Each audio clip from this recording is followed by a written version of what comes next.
Hey Bambing, j'espère que vous allez bien, en tout cas moi ça va nickel. On se retrouve aujourd'hui pour une nouvelle vidéo sur la 28e journée de Ligue 1.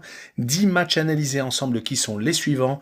Lyon contre Nantes, Toulouse contre Lille, Lens, Angers, Ajaccio contre Monaco, Montpellier contre Clermont, Nice contre Lorient, Strasbourg qui s'oppose à Auxerre, 3 qui accueille Brest, Paris Saint-Germain contre Rennes, peut-être la grosse affiche de cette journée, et enfin Reims contre Marseille. N'hésitez pas à nous rejoindre sur le site VIP, les réseaux sociaux, Telegram, Instagram et Twitter, où je donne une code safe et une code fun tous les jours. N'hésitez pas également à mettre votre pronostic et vos critiques positives ou négatives. Et n'hésitez pas à mettre votre pouce pour référencer la vidéo et la faire remonter le plus haut possible. Ça me fera toujours plaisir. Et surtout, abonnez-vous. On est au-delà des 13 300 abonnés. C'est magnifique et je vous en remercierai jamais autant. On va passer au classement avec premier le Paris Saint-Germain et 10 points d'avance sur Marseille qui est second, donc 66 et 56. Troisième Lens avec 54. Quatrième Monaco avec 51. Cinquième Rennes avec 47. Sixième Lille avec 46. Septième Nice avec 43 à égalité avec deux autres équipes. Reims et Lorient 8e et 9e. En fin de classement, 15e Strasbourg avec 23. Deux autres équipes ont le même nombre de points, Brest et Auxerre 16e et 17e. 18e Ajaccio avec 21 points. Et enfin, 19e 3 avec 20 et dernier Angers 20e et dernier donc avec 10 points.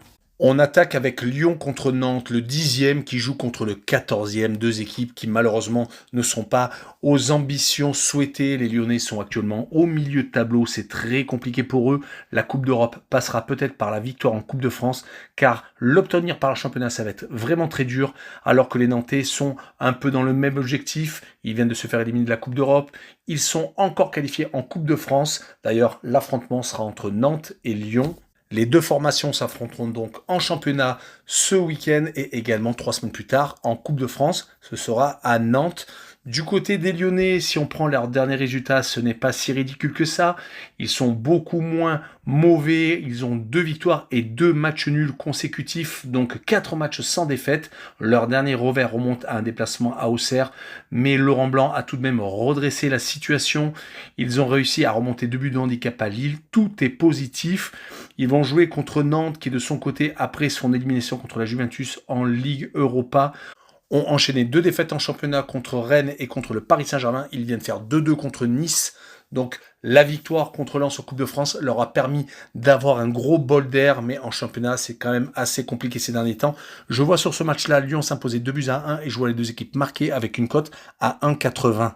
On continue avec Toulouse contre Lille. Les Toulousains sont promus et ont un classement assez intéressant, 11e à 12 points de la zone de relégation, donc tout devrait bien se passer pour la fin de saison. Du côté des Lillois, c'est un petit peu moins bien, ils avaient beaucoup plus d'ambition.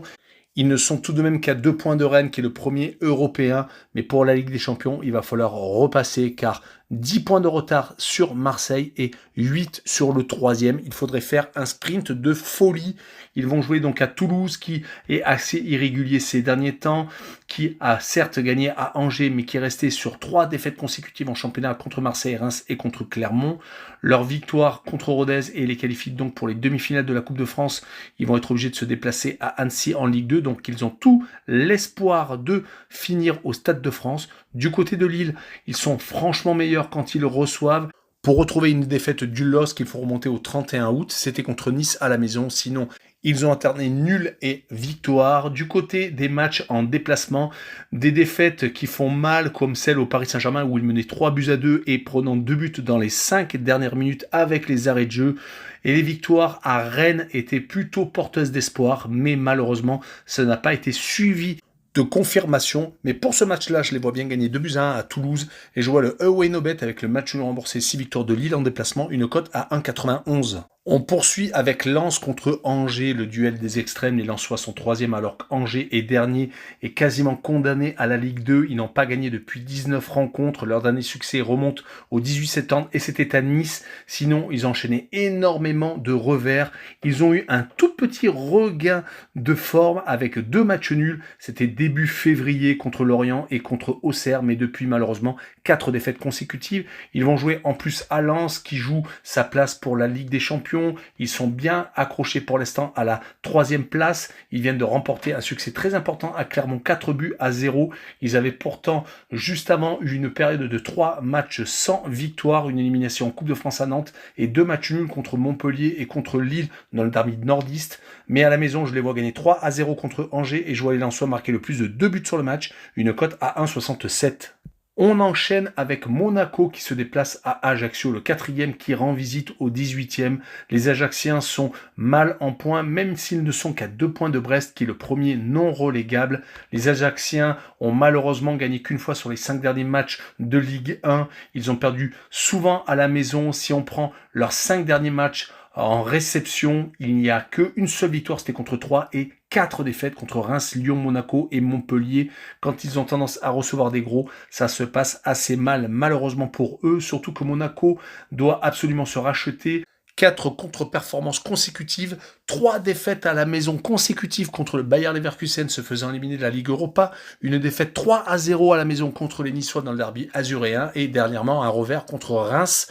Le match nul contre 3 fait peut-être office de bon résultat quand on voit donc ces contre-performances. Monaco était tellement bien après la reprise de la Coupe du Monde, ils se sont malheureusement écroulés, mais je les vois quand même s'imposer à Ajaccio 2-0 et je vois les deux équipes ne pas marquer avec une cote à 1,77. On continue avec Montpellier contre Clermont. Les changements d'entraîneur font des fois énormément de bien. C'est ce qui arrive à Montpellier qui est 13e, qui a maintenant 10 points d'avance sur Auxerre qui est le premier relégable. Et pourtant, aurait-on dit la même chose avant le changement et l'arrivée de Derzakarian, voire le retour de Derzakarian, car il a déjà été coach de Montpellier. Il n'arrête plus de perdre depuis le revers à Strasbourg, depuis 4 victoires et 1 match nul, et des victoires assez probantes à la maison contre Brest et Angers, 3-0 et 5-0, à l'extérieur, des victoires courtes à 3 et à Ajaccio, mais qui sont très importantes, à chaque fois 1-0, et le match nul contre Lens fait énormément de bien et confirme que Montpellier devient une équipe très compliquée à jouer.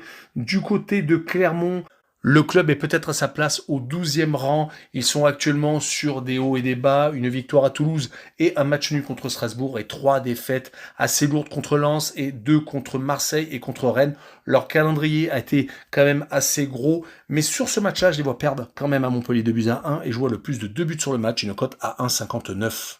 On enchaîne avec Nice contre Lorient. Les Niçois sont 7e alors que les Lorientais sont 9e. Les positions se sont inversées. Les Lorientais ont été pendant très longtemps dans les places européennes. Les Niçois étaient dans le ventre mou depuis quelque temps. L'arrivée de Didier Digard à Nice a fait que les Niçois ne perdent plus. Depuis l'élimination en Coupe de France au Puy, c'était un club de National 2. Ils ont enchaîné avec le changement d'entraîneur, une victoire 6-1 contre Montpellier, puis 7 victoires et 4 matchs nuls, toutes compétitions confondues, ultra intéressantes, surtout qu'ils sont peut-être en train de se qualifier pour les quarts de finale de la Ligue Europa Conférence, une victoire 1-0 au Sheriff Tiraspol en Moldavie, et ils sont actuellement, lors de l'enregistrement de cette vidéo, à 1-0 à la mi-temps contre ces mêmes Moldaves. Donc tout est permis, mais ils vont jouer contre Lorient, qui est une équipe qui est en train de rentrer dans le rang, mais qui n'est plus aussi mal que ces derniers temps, où ils avaient enchaîné les contre-performances. Là, ils viennent de gagner 2 fois à la maison, assez important, des succès contre Ajaccio et contre Troyes, même si malheureusement, ils ont également des revers contre Nantes, contre Auxerre et un match nul à Lyon qui font que Lorient est une équipe ultra irrégulière en ce moment. Sur ce match-là, je vois Nice s'imposer 1-0, même s'ils auront la fatigue de la Ligue Europa Conférence, et je verrai le moins de 3 buts sur le match, une cote à 1,45.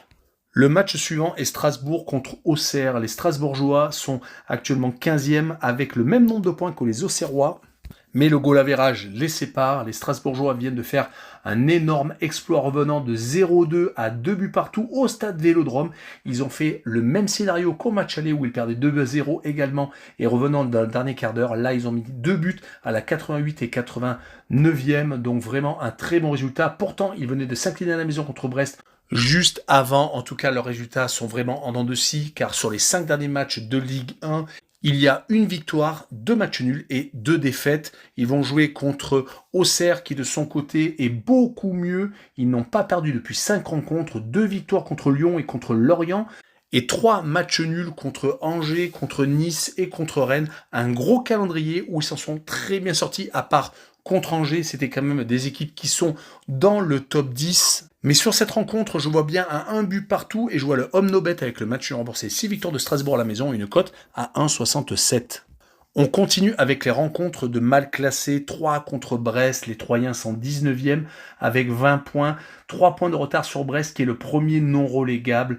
Les Troyens ne s'en sortent plus depuis un petit bout de temps sur les 5 derniers matchs. C'est 4 défaites et 1 match nul. Malheureusement, sur les 10 derniers matchs, c'est 8 défaites et 2 matchs nuls. Leur dernière victoire remonte à un déplacement à Strasbourg, mais depuis, malheureusement, ça s'est vraiment étiolé du côté de Brest. Un changement d'entraîneur également avec Éric Roy. Ça avait très bien marché au début, mais depuis 5 rencontres, c'est un peu moins bien. Une défaite à Montpellier 3-0 et 3 autres revers contre Monaco, Lille et contre le Paris Saint-Germain. Je l'avoue, c'est un très gros calendrier. Une seule victoire, c'était contre une équipe qui est en difficulté comme eux à Strasbourg. Donc sur ce match-là, je les vois s'imposer également à 3-1-0 et je vois la double chance N2 avec une cote à 1,45. On continue avec Paris Saint-Germain contre Rennes, le gros choc de cette journée. Le premier qui reçoit le 5e. Le Paris Saint-Germain doit confirmer son embellie en championnat depuis sa victoire à l'arrache contre Lille. Ils sont sur 4 victoires consécutives en championnat. Ils se sont imposés dans la foulée à Marseille 3-0, ont gagné Nantes 4-2. Et ils viennent de gagner au forceps à Brest 2-1. Oubliez l'élimination contre le Bayern de Munich, il faut passer à autre chose.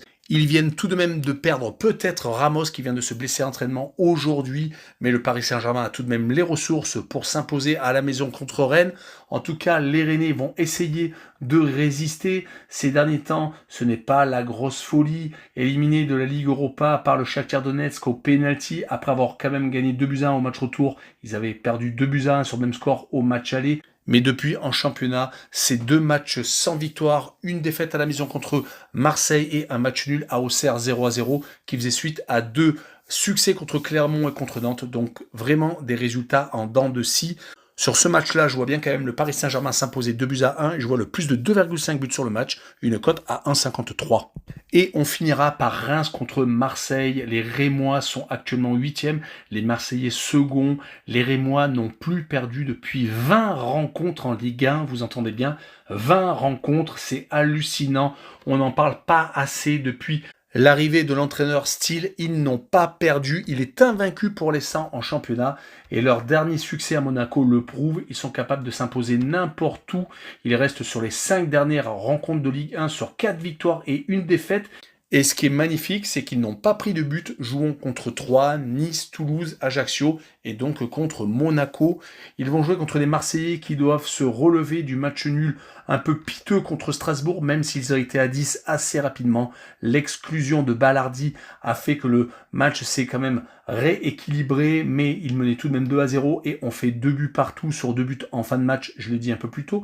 Ils avaient réussi à gagner leur 7e succès consécutif à Rennes. C'est la meilleure série en cours actuellement. D'ailleurs, les Marseillais sont la meilleure équipe de Ligue 1 en déplacement. Ils sont beaucoup moins bons à la maison où les guichets fermés font peut-être peur à certains joueurs. L'élimination également en Coupe de France à la maison, encore contre Annecy, un club de Ligue 2 au penalty, a fait énormément de mal. Mais ils sont vraiment très forts quand ils se déplacent. S'il y a une équipe qui peut battre Reims à la maison, c'est bien Marseille. Et je les vois gagner 1-0.